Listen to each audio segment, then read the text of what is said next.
Good afternoon. Thank you so much for joining us today for our webinar titled What Makes a Good Website. My name is Melissa Ratliff. I'm the Dean of Graduate Admission at Stonehill College, and I'm joined today by my colleague and faculty in the Integrated Marketing Communications program, Kristen McGillicuddy, and she is going to give you some good tips around what makes a good website. Thank you so much, Melissa. And thank you to everyone for joining us today. We're so glad you're here. As Melissa said, today we're going to cover what makes a good website. And I might add why you should care. I am an instructor in the IMC program. I teach both undergraduate and graduate courses at Stonehill College. And we typically have a variety of students from different backgrounds studying different areas of business. And I'm sure on our call today, we have many people from a variety of cross-functional areas. Whether you're in marketing or finance, supply chain, design, communications, we're today going to talk about why a good website is very important to everyone in your functional area. So let's jump in. First of all, we'll start with what is a website? I'm sure we've all been on websites. We're probably on them every single day.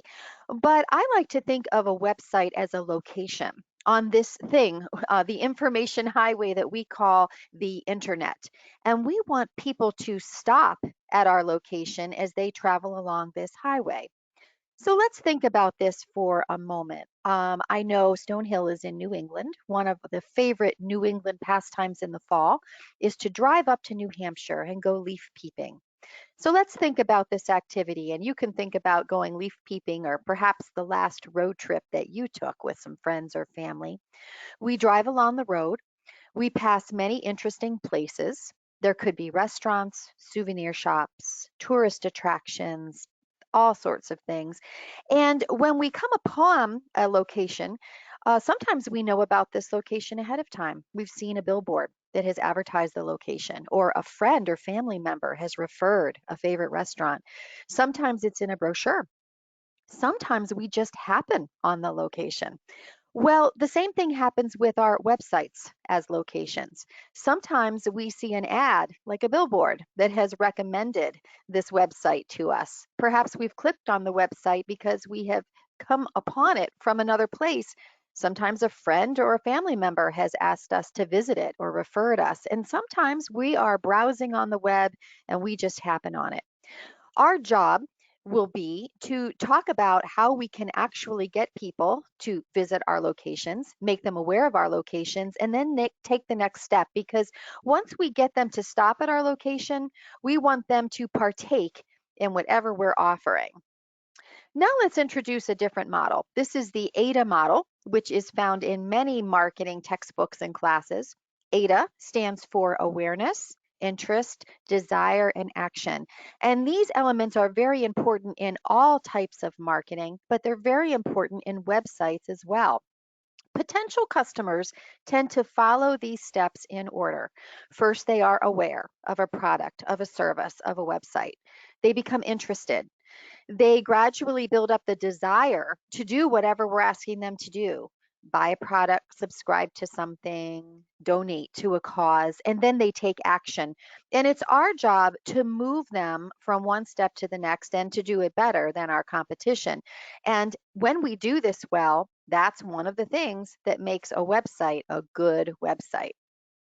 So let's explore all of this in the context of something very simple. 3 questions. These 3 questions would be something that a site visitor would ask about our websites.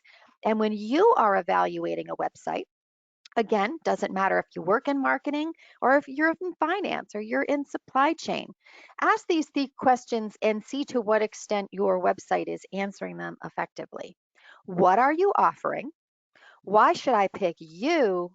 And what do you want me to do next? Let's look at a few examples. Our first example is a small business, Julia Clark Home Organizer. So you see on the right side of the page here, this is the home screen. And to the left, I have pasted in a few of the elements that you will see if you explore this website in person. So what are you offering? It's very clear here that Julia Clark is offering home organization. She's ordering ways to make things tidy and clearing space. Why should I pick you? Well, tidy space, happy mind. I'd like to have a happy mind. That's a wonderful reason for me to pick Julia Clark. It also says that when she clears our space, she can improve our lives. Everyone wants to improve their lives. She also, if you'll notice here, she includes some very important elements in a quote unquote good website. People love imagery. People love videos. Things like interactivity in the form of the chat that you see there to the left are very, very important. These different tools provide transparency and provide opportunities for interaction. So we learn about Julia and become more comfortable with her. Another reason why we would pick her. And the third question, what do you want me to do next? It's very clear, right on the home page, right at the bottom left-hand side. She has Let's Start. She wants you to click on that and learn more about how she can help you. Off to the left, you see some of the elements in squares where you choose a different aspect of organization and you book it. This business is very clear in what they want us to do next. Let's look at a different kind of website, a media site. We're probably all familiar with the Wall Street Journal. So let's see how this giant, well-known company deals with the three questions. What are you offering? Well, it's very clear that they're offering coverage, that they're offering analysis. Um, we all probably are familiar with the Wall Street Journal, but they take it a little deeper beyond being just a newspaper in telling us what they offer. Why should I pick you? They have a variety of great deals, something for everyone. But they also talk a lot about benefits here in a time of ever evolving complexity. They keep you informed. Their analysis is trusted by key decision makers around the world. These are great benefits to us. There's trusted, there's insight there. And what do you want me to do next? It's very clear that they want us to join now. Look at that in the red print. So this site, as opposed to the small business site we just reviewed, it doesn't use a lot of imagery or videos right here. However, you can see the use of colors and the very clear text that they use. Even the offers off to the left, act now. That is definitely telling me what they want me to do. And the best value is also highlighted in red. Now, here's a different kind of site. This is a site that's a nonprofit site, Best Friends. They ask, what are you offering? Very, very clear. If you look to the left, they have a wonderful descriptive mission statement that they're a leading national animal welfare organization and they are dedicated to ending the killing of dogs and cats in America's shelters. So they're offering this and offering you a way to help them in their mission. This is a wonderful example of the use of imagery. I have chosen just a few here, but whether you love cats or dogs, pot-bellied pigs, horses, parakeets, guinea pigs, this site uses a variety of imagery, and you will see videos there as well that tug at our heartstrings and really bring their mission to life. What do you want me to do next? Very clear. If you look at the top right-hand side of their homepage, the donate button is there. It's on every single page and they invite you to learn more about Best Friends in another area. They invite you to donate and to contribute throughout the site. So they do a great job with the three questions as well. Now, when we combine our three questions model with our AIDA model, and we do that really well, we can say that our website is conversion centered. Conversion should actually be the goal of every website. And conversion can mean many things. We saw for our small business, conversion meant we want to book an appointment to have our home organized. For the Wall Street Journal, conversion was a subscription. And for Best Friends, conversion was donating to the cause. Now, if we take a giant like Amazon.com, conversion for Amazon is having you buy some products. So when we combine these three questions and do it well, and we move people down this AIDA model, they're aware of us. We make them interested. We generate that desire to do whatever we're doing, and we make them take action. We have a great conversion-centered site. This also makes a good website. Now, the funnel model is something that is used to describe conversion in many marketing premises. And again, since every website's goal should be to convert, this model is very key in an online business. Look at the funnel. You'll see the top of the funnel is very wide and large, and it narrows down to a smaller opening. The idea with a funnel is that a lot goes in, but it is narrowed down to the very end to where there's not quite so many people in the funnel at the very end. Our job as marketers, of course, is to move people down this funnel and ensure that as many people as possible stay in the funnel. So, for a traditional marketer, again, we start with awareness. People consider what we have to offer, they choose what they really like, they decide they're going to take action, and then they purchase. For a website, it's very similar. Awareness leads to a site visit. They view what we have, they add it to a cart, they enter the checkout phase, and then they purchase. Now, given that you all may come from many different backgrounds, sometimes the purchase is in the form of a donation or a subscription or some other type of action. But this funnel model and keeping the visual in mind that we want to get as many people to start and as many people as we can at the very end of that funnel is a very powerful visual that also shows that our website is a good site when it can do this. So, how would you know that your website is conversion centered? Well, we have three different types of metrics. Now, we could take a whole class and have seminar after seminar. Whole books have been written on analytics and metrics, but metrics are a wonderful way for us to know whether people are actually doing what we want them to do. And thankfully, most programs, website programs, social media programs, and so on, have these metrics built in. Your basic metrics are very simply the measurements that come from our website in this case. The key for a marketer with the plethora of different types of analytics and metrics that are available is to decide which of them are actually relevant, unique, and useful to your situation. But for example, you can see how some of these measurements would help us measure some of the constructs that we've just discussed. For example, users. How many unique users visited the site? Think about the funnel. We are measuring the top of that funnel, how many people went into the funnel. Even exits, how many exits occurred from the home page. You can also measure if people moved around within the website. If they simply went to the home page and immediately exited, that's telling me that we are not generating enough interest to make these people look around. So these are very important metrics. You also have calculated metrics, and these include perhaps one or two of the basic metrics that are calculated together in an analytics program. So for example, you might have entrance rate, the percent of sessions that begin on that page. This will tell you that people start looking at your website on a certain page. Suppose that page is not your home page. Suppose you find that people are clicking through to your site from another site or an ad or somewhere else, and they're actually landing somewhere else. That might lead you to want to change the imagery, the copy, the messaging on that page because you realize that's everyone's first view. And then, of course, we have a group of metrics that are very important where we really measure that ultimate conversion, for example, revenue, or whatever the measurement is that people have actually taken action. And these are very important metrics as well. Now, the last construct that we'll discuss today in terms of what makes a website a good website is a mobile first strategy. A true mobile first strategy is truly mobile first. In the olden days, and perhaps the not so olden days, many websites have been and are still developed and designed using that larger laptop desktop view first. And then we take a look at the mobile or the small screen view and make sure that everything is translated there.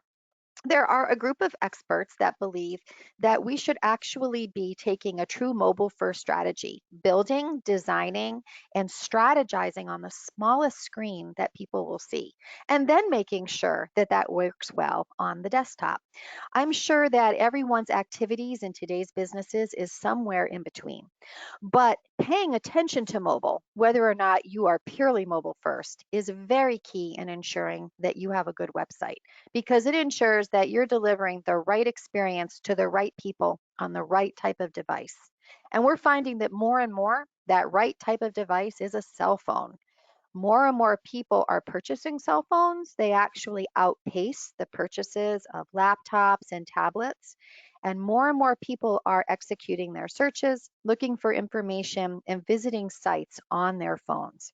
Here's a few statistics for you. This first one is very powerful. Mobile traffic is actually up 222% in the last 7 years. Again, proving that more and more people are using their cell phones to get online. Look at these statistics as well. Average daily media use in the US. You can see how mobile is at the top of the chart there. And the mobile share of organic searches, organic meaning non-paid, searches that people are typing into a search engine like Google, for example.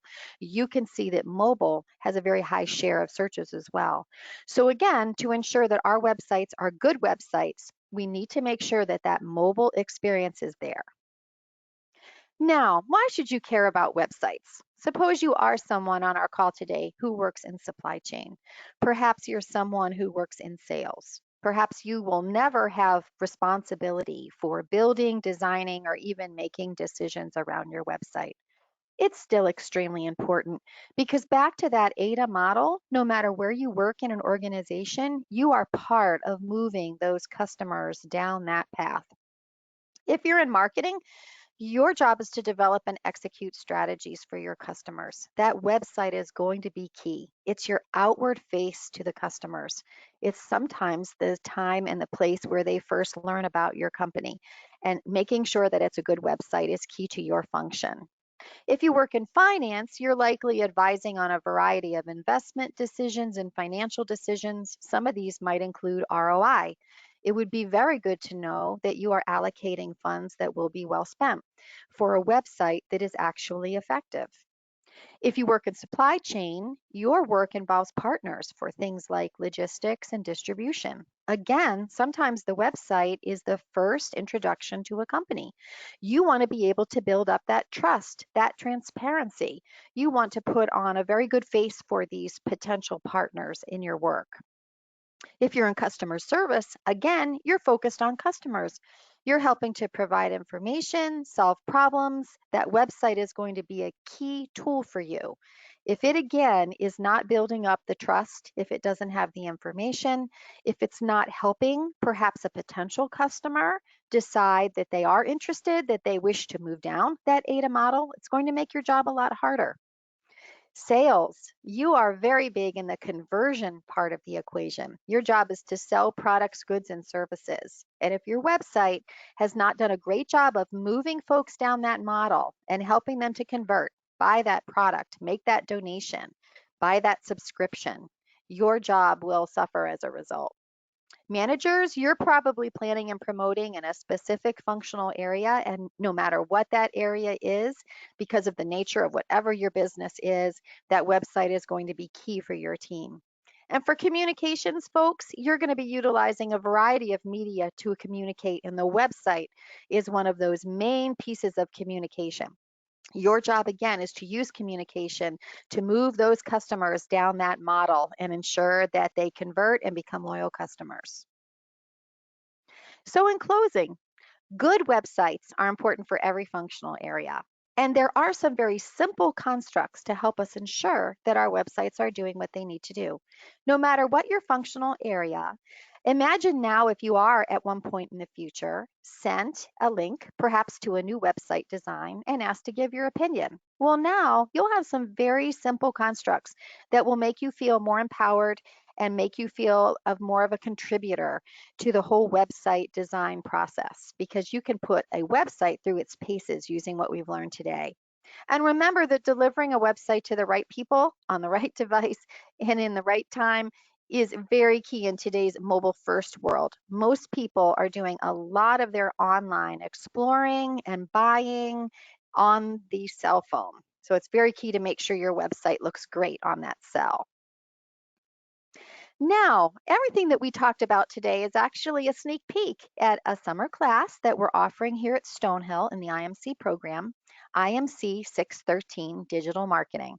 I mentioned that I teach at Stonehill and have for several years. My background is actually 20 years of corporate marketing, and I try to bring a lot of real world applications to all of my teaching because I've lived or done or experienced a lot of what we're talking about in our classes. We also try to tailor a lot of this real world experience to students.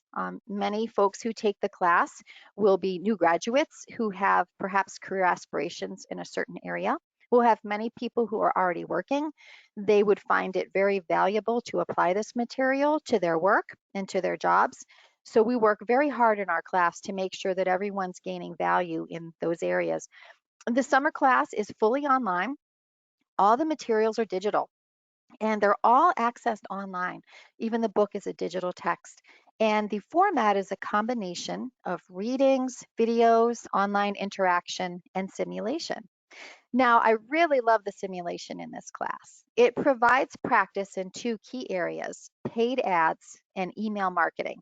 So for example, you will be working on a simulation that gives you great hands-on experience in something like Google AdWords or MailChimp or Constant Contact.